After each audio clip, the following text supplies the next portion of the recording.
What's the crack, guys? In this video I'm going to be talking you through your nutrition for championship week. The first thing we've got to remember during championship week is the days leading up to the game. So the Monday, Tuesday, Wednesday, all week are so important, and even more important than just that morning. So you got to think about your nutrition throughout the whole week. You got to think about your hydration throughout the whole week rather than just on the day. So with regard to those couple of days before the game, go back to what I said in the previous video. So with regard to the performance end of things, then again, we want to get to a point where we can increase that calorie intake so that we can burn more energy, or we have more energy at our disposal to be able to use for a game or use for training. I would strongly recommend against going into a calorie deficit or a significant calorie deficit in around championship time.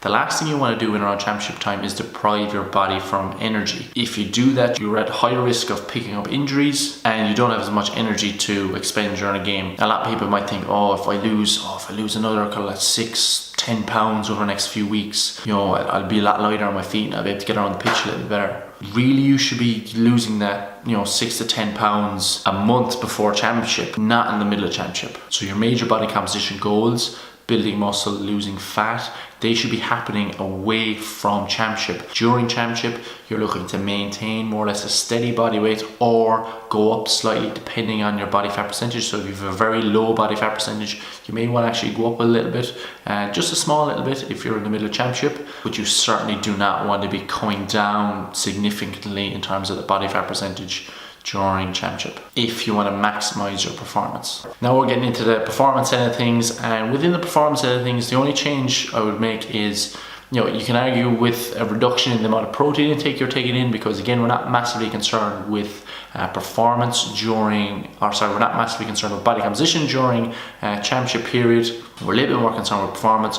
We're not going to be spending as much time in the gym in the middle of championship, so strength gains, muscle mass isn't a big concern for us. It's all about performance again. So reducing the protein intake, keeping the fat intake low, but not too low. So keeping it low in around the 0.4 grams per pound of body weight or 0.8 grams per kg of body weight, and keeping the carbohydrate intake high. So you can go with 0.8 grams or 1.6 grams per pound or per kg of body weight in protein, and 0.4 or 0.8 grams per pound or kg of body weight in fat, and then the remainder of it will be made up in carbohydrates. Make sure that your protein intake is right, make sure your fat intake is relatively low, and make sure your carbohydrate intake is relatively high. We shouldn't be in a deficit. We shouldn't be in a massive surplus either. We should be at maintenance calorie intake. In terms of hydration, you want to think about, about 4 litres of water a day, 3 to 4 litres of water. But I suppose a better perspective, because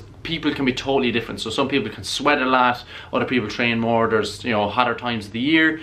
Better way to think about it is 4 to 5 clear urinations per day, and you know that you're hydrated. So we're well hydrated, we've eaten plenty of carbs all week. Comes to the morning of the championship match, and whether the match is on the morning or in the evening, that day you don't really want to do anything too much different. But about 4 to 5 hours prior to the match, you want to have your last large meal, and you want that large meal to consist of a little bit of protein and plenty of carbs. So rice or pasta and chicken is a really good way to go.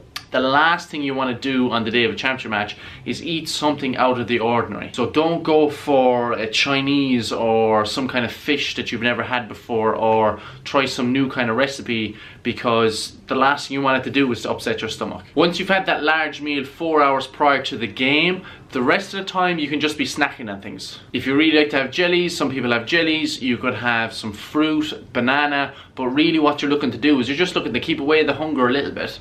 And from there, there's no massive added bonus by adding in any, sports drinks or adding in any fruit or any other kinds of foods. Really, you're just looking for your stomach to be settled, for you to be well fed 4 hours prior, and to just do what feels comfortable for you. Taking on a little bit of sugar prior to the game can be a good idea in certain cases. So a sports drink, or if you make your own sugar drinks, that would be fine, but it's not absolutely necessary.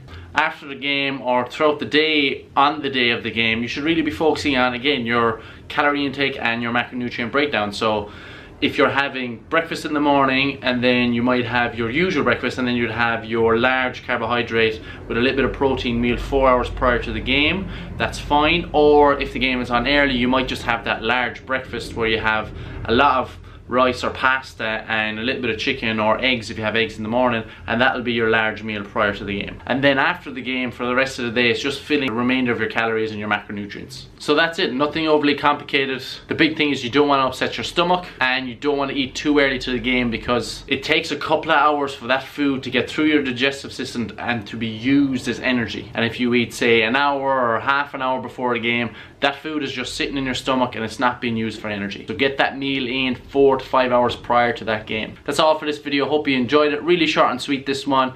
Looking forward to doing the next one for you. Should be up in the next few days, and I'll see you then. Slán.